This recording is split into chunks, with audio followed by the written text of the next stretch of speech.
Hello and welcome to the Wednesday edition of The Box Seat. I'm Mark Warwood. 7 races at Ascot on Wednesday. Let's have a look at the forecast conditions. We're expecting a possible shower in Perth around 20 degrees Celsius. The track to be in the good 4 range and the rail position 15 metres with a cutaway applying in the straight. Race number 1 will jump at 1:14. It's the sign-on handicap over 1,800 metres. It's a Class 3 affair.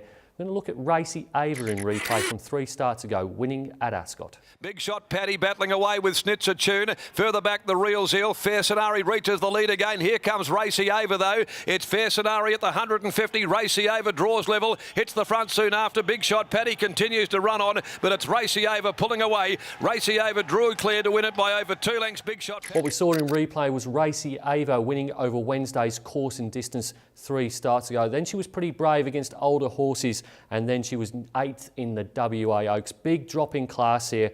I think it's significant as well, the jockey booking. Joe Azzopardi sticks with her, having ridden Boomalaka and Kawaja in each of their most recent starts. Goes on top here. Racy Ava will probably be odds on.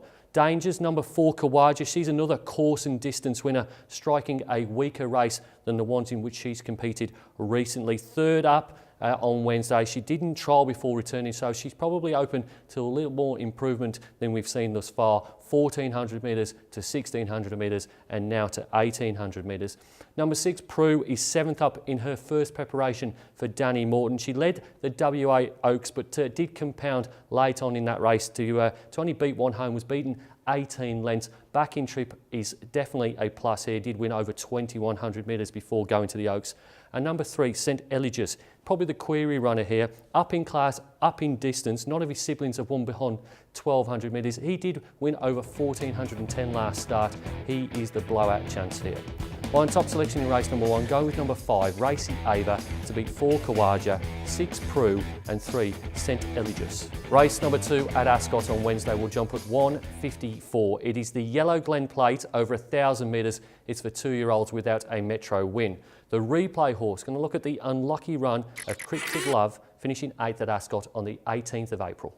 Cryptic Love losing ground at the 200-metre mark, and Prince of Promises, the leader from Red Snitz, getting to 2nd. Prince of Promises when they come to the 150. In front, now joined by Red Snitz. Red Snitz grabs the lead. Jet Affairs finishing full of running, but Red Snitz a big win. Red Snitz from Prince of Promises, Jet Affairs. Cryptic Love had no luck in the replay race. Looked for a run, did Paul Harvey, a couple of times in the straight. Ultimately went to the line almost untested. Has got a pretty good form line with a horse called Superstardom from its first start. Did win 2 trials and came out and was only beaten a long head by Superstardom. That's better form than most of the other horses in this race who've clashed against that filly, and that's the form line I'm going with here. I think Cryptic Love might be a bet at decent odds. From number 11, She's a Galar. She's had a couple of decent runs, and certainly William Pike sticking is a positive. She was a length and a quarter behind Superstardom last time out, but she was getting 2 kilos off the winner, whereas Cryptic Love raced that filly at level weights in their particular clash.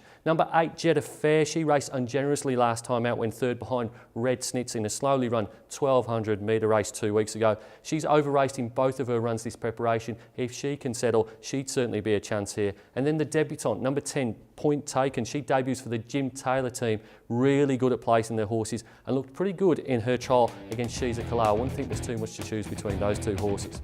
On top selection in race number 2, going with number 5, Cryptic Love, to beat 11, She's a Galar, 8, Jet Affair and 10, Point Taken. Race number 3 at Ascot on Wednesday will jump at 2:35. It's the Tap Touch Maiden over 1,400 metres. It's for 2-year-olds and up. The replay horse, going to look at Sherra Khan, finishing 5th on her first run in WA on the 14th of April. Tips and Scandals, Tribute to Mary. Levels up on the outside. Got a nose in front fleetingly. 2 lengths could be Queen. Clever Dick is now into the open, starting to run on. Tips and Scandals fights back, regains the lead. Tips and Scandals, Tribute to Mary. Clever Dick down the outside, but Tips and Scandals a good ride here in front. And Tips and Scandals. Well, Sherra Khan ran really well behind Tips and Scandals on her WA debut, and she could be a massive improver here on Wednesday if she does does not misbehave in the preliminaries. Had to go back to the trials to trial to the satisfaction of the stewards. Not concerned at all that she was beaten 7 lengths.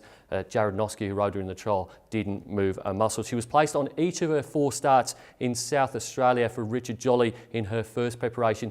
Didn't come up in the second preparation. She's now with Kieran McDonough, and I think she's the one to watch here. I think she's going to go very, very close. The dangers, number 3, Frio, resumes 4 months after getting pretty close in 2 maidens. Warmed up for his return with a trial victory here. Certainly has to go in the numbers. Number 5, Scintillating. He was close up behind Scarlet Missile in a recent trial, and is another first-up contender in this race. Stephen Parnham rode him in all of his runs in his first preparation. Didn't ride him in his second prep. Brad, Chris and Jason Brown were aboard for those races, but Stephen Parnham jumps back aboard here.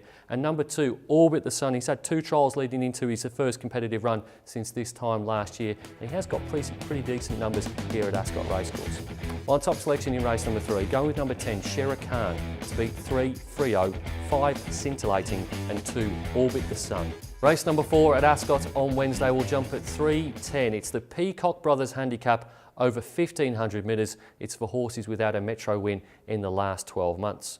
One of those is a bit sketchy. Best run in a while at Ascot on the 18th of April. Let's have a look at it in replay. Half away is Checkers into the clear. It's around their heels, starting to run on, and so Superior Smile. It's letting rip at the 200 mark. Superior Smile ranges up, goes to General Hassan. Checkers, and look at on the outside, a bit sketchy coming from the tail of the field with a great runner. Superior Smile, a bit sketchy, diving Superior Smile. Well, it'd be fair to say that a bit sketchy improved out of sight on the 4th run of her current preparation, and maybe it was the removal of blinkers by Jim Taylor that was the reason behind her much improved performance. She made up a hell of a lot of ground to finish 2nd in the replay race, beating Checkers and General Hassan, despite laying in the straight under Andrew Castle. Willing to put her on top here in what is a very tricky race. Number 3, Checkers. I think he's got a fair amount of ability, this horse, but he hasn't won for almost a year now, and while he's likely to be there or thereabouts again, he just simply isn't a winner, and he's hard to back with any confidence.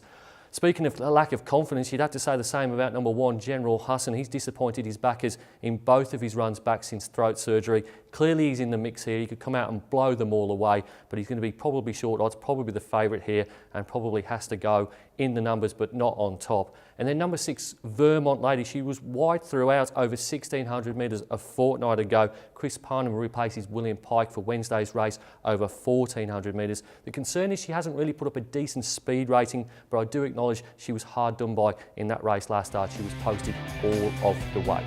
My top selection in race number 4, going to go with number 2, a bit sketchy, to beat 3, Checkers, 1, General Hassan and 6, Vermont Lady.